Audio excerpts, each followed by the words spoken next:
I arrived at my parents' grand family celebration, and they called me a beggar, and had security escort me out. Everyone was laughing, but they had no idea the hall, the trip, and the entire party were running on my money. I made one phone call, and their pride collapsed into dust. Get her out of here. She doesn't belong in this place. When the security guard grabbed my arm, I froze for a moment. I looked ahead. The hall was packed, crystal lights were shining, people were laughing with champagne glasses in their hands. And my brother Ryan pointed at me in front of everyone like I was a stranger. Seriously? You brought her here, he said loudly. She's basically a beggar. Some people laughed. Someone nodded like it was a joke. I slowly pulled my arm away. Ryan, what are you talking about? He stepped closer, smiling. Don't act confused. You show up everywhere like you belong. You don't. Behind me stood my mother, Martha. Always perfect makeup. Always a fake smile. He laughed too. Sweetheart, don't make a scene. Just leave. I looked at her. Mom, seriously? He shrugged. We didn't invite you. Something inside me didn't break. Maybe it was already broken long ago. Fine, I said. I'll leave. Security pushed me toward the door. Outside the air was cold. Inside, music and applause kept going like nothing happened. And I stood there like I had never belonged there at all. My name is Sarah. I'm 32. A single mother. And in this family I've always been the problem. Ryan is my brother. 34. Mom's golden boy. Everything revolves around him. Dad, David. Quiet man. As always he said nothing. Me. I was the one holding everything together, yet treated like nothing. I was standing by my car when a message popped up. Don't come to events like this again. It was my mom. I locked my phone and opened the car door. I typed just one word, okay. And I started the car. I didn't go home. I drove down the freeway trying to steady my breathing. Then I dialed a number.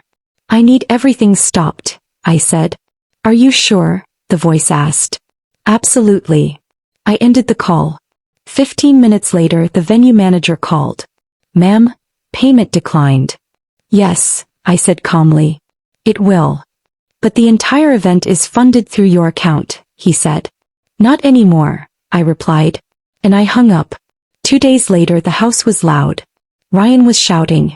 What do you mean everything is cancelled? Are you crazy? I was making coffee in the kitchen. Relax, I said. Relax?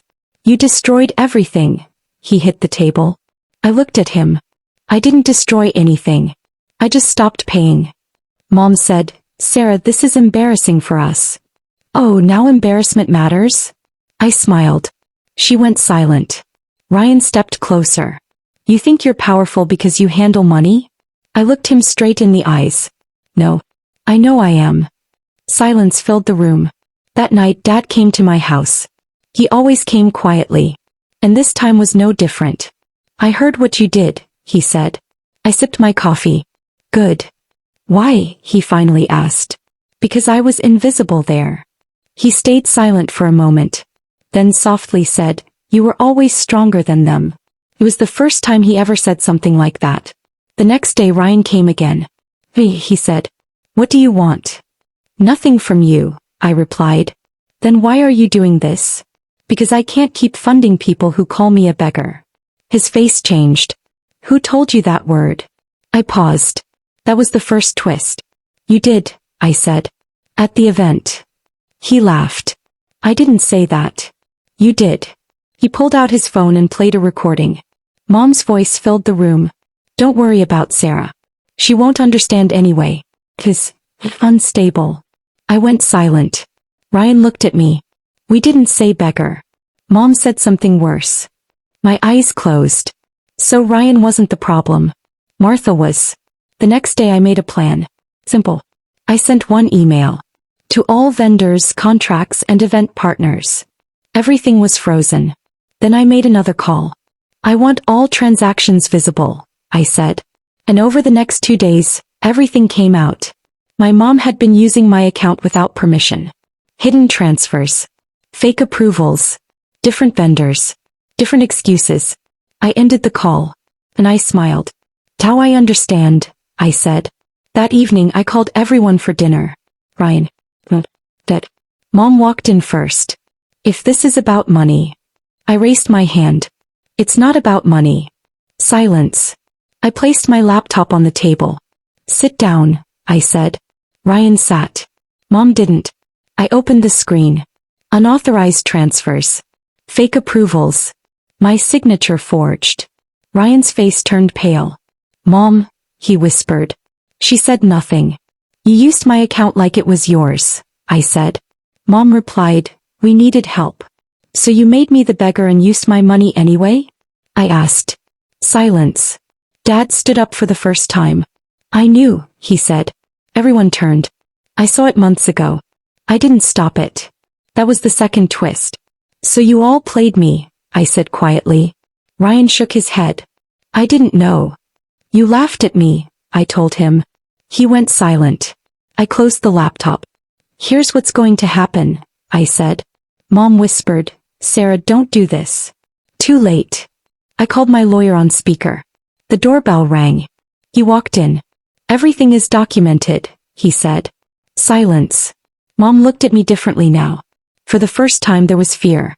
Please, she said. You called me a beggar in front of everyone, I replied. Now you're begging. She said nothing. Ryan lowered his head. Dad only said, I'm sorry. A week later it was all over. Accounts frozen. Events cancelled. Reputations damaged. But for the first time I felt peace. Now I sit with my coffee. The house is quiet. Ryan texted, I didn't know Mom did all that. I didn't reply. Mom texted, we can fix this. I deleted it. Dad doesn't text anymore. And maybe that's better. Some people think power is money. It's not. Power is choosing yourself at the end. If you think I did the right thing, like and subscribe for more stories like this. Because sometimes the people who call you nothing forget you are the one holding everything together. Tell me in the comments, what would you have done if your own family built their pride on your silence?